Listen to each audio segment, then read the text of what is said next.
All right, awesome. Alrighty. Nice to see you. Thank you for joining me. Of course, Tina. Thanks for having me on. I appreciate it. Cool. All right, yeah. I'll just go ahead and start. I'm one of the reasons I'm excited to be talking to you today is because I saw a lot of the conversations that you were having around financials, and I thought it just dovetailed neatly with where I'm trying to take my business from focusing on marketing deliverables to actually being an advisor to my clients and helping connect them with the right people to work on things like their areas of growth, their profitability, risk management, scaling, and operations. And so, one of the things that I've done in my business, I've formed a lot of really good relationships with different subject matter experts, people who are just really amazing in their field. And you are definitely someone who strikes me as amazing in their field, just on the things that I've seen so far. And so, I always want to connect the people that are in my network with other hidden gems. And so, that's why I'm excited to be having this conversation with you today. Oh, it's awesome. Yes, I know. It's very nice to work with you as well and get to know more about you and your marketing. And I don't do well with design and graphics. I struggle. So that's just so I'm glad I know somebody in the marketing and design. You would do very well with my daughter. She's very good. She's a successful entrepreneur.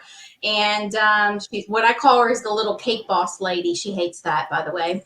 But I've been behind the scenes with her for the 8 years and have been working with her behind, which is kind of really what started the spark with Score, because she became such a great success and going strong, and been doing this for so long behind the scenes. And even though Mhm. Score's new in the name, it's not new in the education and what I've done behind the scenes to help so many people, from young, old entrepreneurs, mid-sized businesses, any industry, whatever I can do to help someone maximize their revenue potential.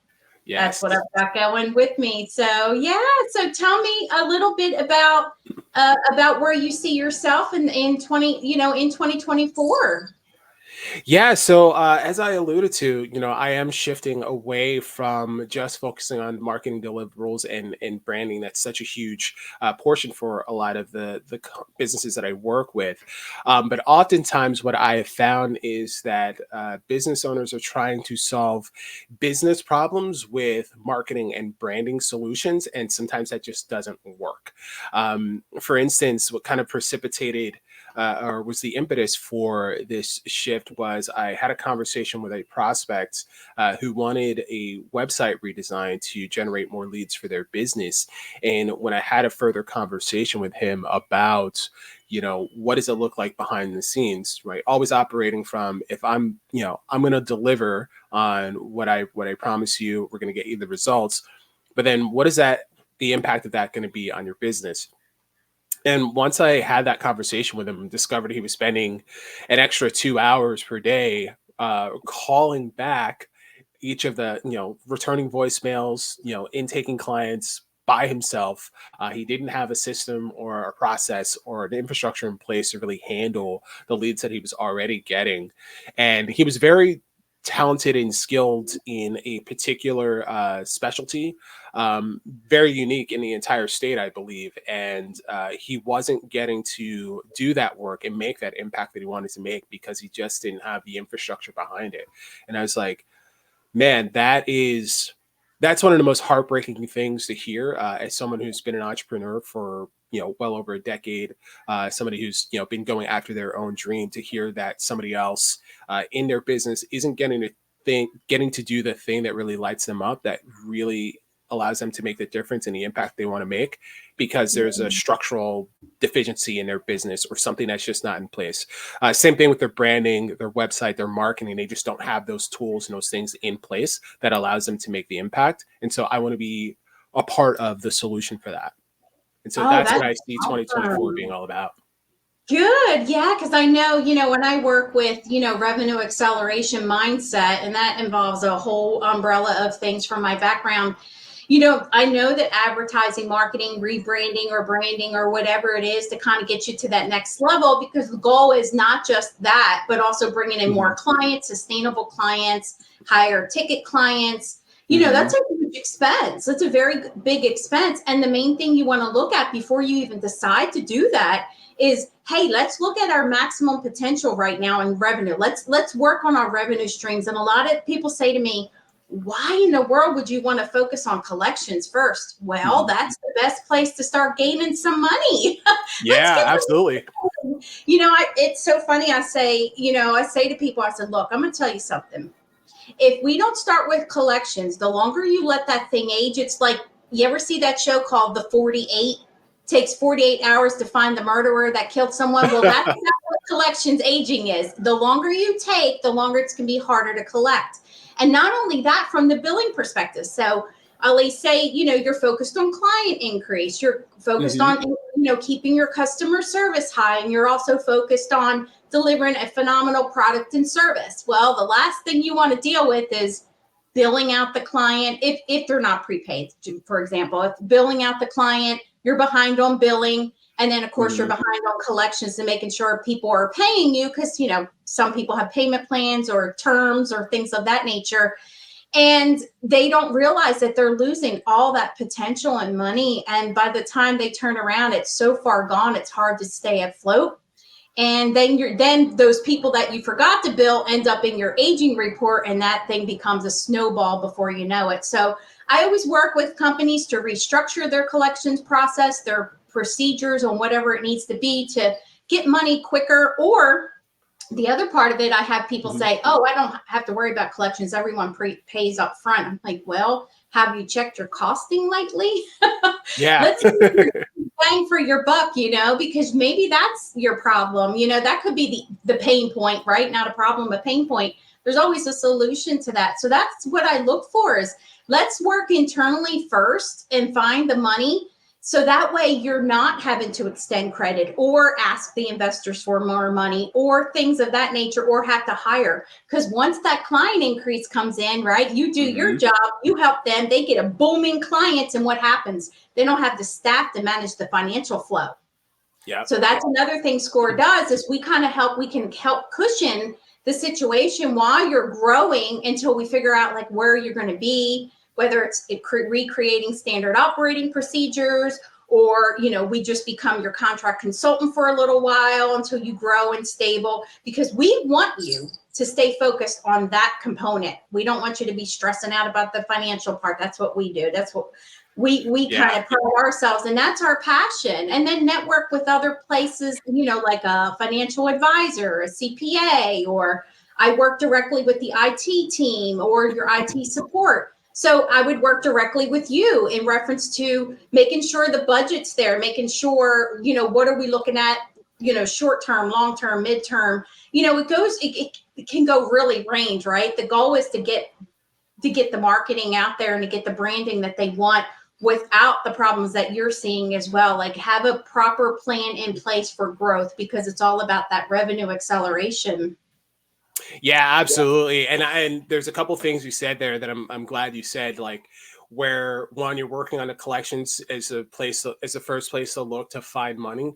I can tell you, as being a solopreneur for pretty much all of my life in business.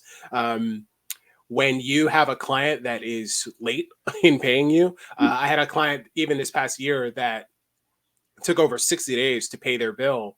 And I got to tell you, that was an impact that I was not prepared for. I did not enjoy it. I did not enjoy having to do the follow up.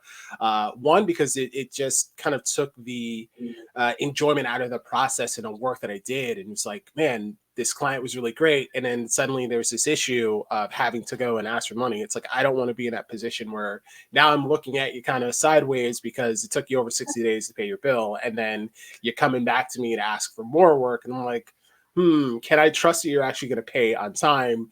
Now, do I have to ask you for money up front? Right. Like, that's just not a way that I want to have to work with a client. And I Right. will if it's required. But then the other thing you said about looking for, where are those places that you can reduce those costs and expenses? Again, it's when you are able to make that money work for you in your business as opposed to you having to work for your money, you're actually able to leverage that's where marketing and all that stuff that you add onto it, you're actually able to leverage that and get better results because now you have all the things in the back end that are solid and that they're clear. You have that solid foundation. Um, One of the places that when I work with clients is I do this thing called like get busy, which means like bottoms up sales improvement.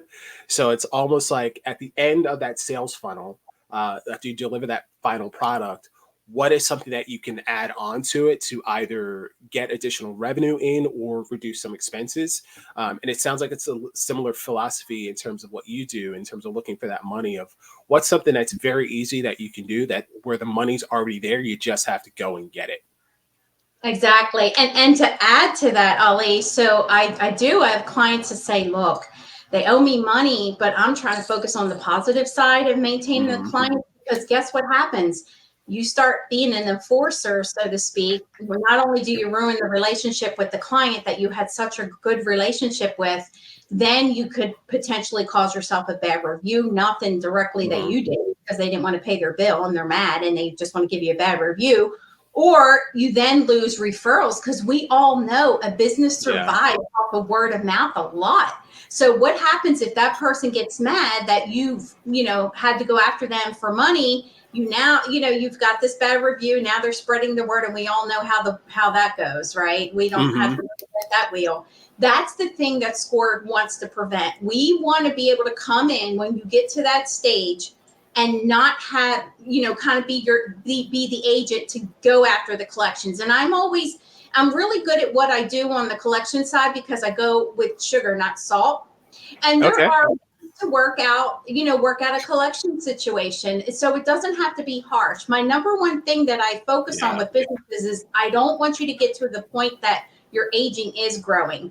I don't want to help you prevent and get billing done faster, right? So those are two things that I'll look at, but I also do not want you to ruin a relationship with a client, and I want you to not write off that aging, right? That's a whole nother education level about the dangers of writing off a Mm. debt. It really will affect you in most cases, even though you may have a lot of cash flow. Writing off a big debt or your aging report can really hurt you if you want to rebrand, grow, do an ad launch, or whatever it is. And what bothers me a lot of times when I've evaluated it, say for example you have $50,000 in aging, right? Mhm. Well, after I audit and I review, you really only have 27,000. So you would have just written off $50,000 with your CPA through the taxes, but truly it was only 27 because you had errors in there, you had Yeah. pricing issues, you had duplicates, there's all kinds of other reasons why that. So if someone's not auditing that and staying on top of that aging report, you see what the streamline of it does. So that's why Mhm. Score really focuses on that major pain point on the end processing and then maximizing your revenue for growth, expansion, changes. And a lot of times, Ali, okay, I have an IT background, a little bit of a geek. I built a All right, let's go. $2.2 million accounting system in 2004, which gave me the knowledge and insight of how data flows through a system. So I'm able to see things a little bit more advanced than other accounting brains because of that knowledge, which has been really helpful in my career path because coding, upgrades, enhancements, if somebody in your company is not paying attention to that, you would not Hmm. believe how much that affects your revenue because your reports aren't updated with your filters. What are you looking at? So believe it or not, you won't believe how many people's light bulbs go off when I say, who's checking your enhancements and code upgrades for your IT, for your ERP system? And 99% of them say, I didn't even know that was a thing. So yeah. So as you Yeah, see, it's little nuggets to maximize revenue. yeah, absolutely, and it's such a yeah, the way that you operate with your clients, like you have that wealth, that expansion of experience and knowledge to be able to look out for things that they don't even know that they don't know that they don't know about what Right. to look for in their business, and so that's such an Exactly. important um, element that you bring, and that's part of what I'm looking to bring to my clients as well, as far as these are the questions, like, I'm very curious about how does everything fit together? How does this all flow? And so it is that aspect of you don't know what you don't know, but there are Right, people who have been there, they've had the experience, they know how to guide you through. And so it's important to have those people on your side. And I think where a lot of business owners, executives, make the mistake is that they feel like it all has to be on their shoulders. It all has to be, they have to be the one that comes up with the solution or has the idea of the vision. And that's just so not the case. Like, this is really very I think we're true. just at a point in business where you have to rely on other people and stop trying to do it alone. And so Yes. before this, we were talking about that conversation of the S in your logo and my love for Superman. It's really like, you need a Justice League behind you, right? Even Superman couldn't do it on his own. He had to have Batman and the Flash and Right. I love it. you know, yeah, You are true. You are true. And you're right. The world is moving so much faster than it was even 10, 20 years ago with technology, and things are moving. Bring in the experts, bring in the experts and accelerate your business. And I'm so much looking forward to working with you and seeing what we can do to help others and expand in branding and whatever is needed. This is going to be an exciting opportunity. I look forward to it greatly. And this has been awesome. And you focus on the captivating key with financial health and wellness. And your main focus is branding and design and all that good stuff. I'm not a graphics person. Believe me, I struggle. So yeah. Well, I look, will that's why I have a career. but I did create my logo. My logo is my design, so that I can take some credit for. But I Well, appreciate it. I'll give you two thumbs up on that. Thanks. Thank you very much. Yeah, and if you guys haven't caught it, we're both Superman freaks. I don't know if you want to call us freaks, but we're Superman fans. I proudly own it. I've got no qualms about it. Well, it's awesome, Ali. I am so looking forward to seeing you and meeting with you in person. And yeah, definitely stay in touch. And I hope everybody enjoyed a lot of the valuable insight and information that we shared today. And if you need anything, Ali and my link will be below. So you can reach both of us or one of us, whoever you need to. And we will continue to spread the word about what we plan on doing, as our passion is to make sure you stay focused on yours. So thank you, Ali. No, Thank thank you, you. Tina. I'm glad to be here. Yes, thank you. You have a good one. Happy holidays, everybody.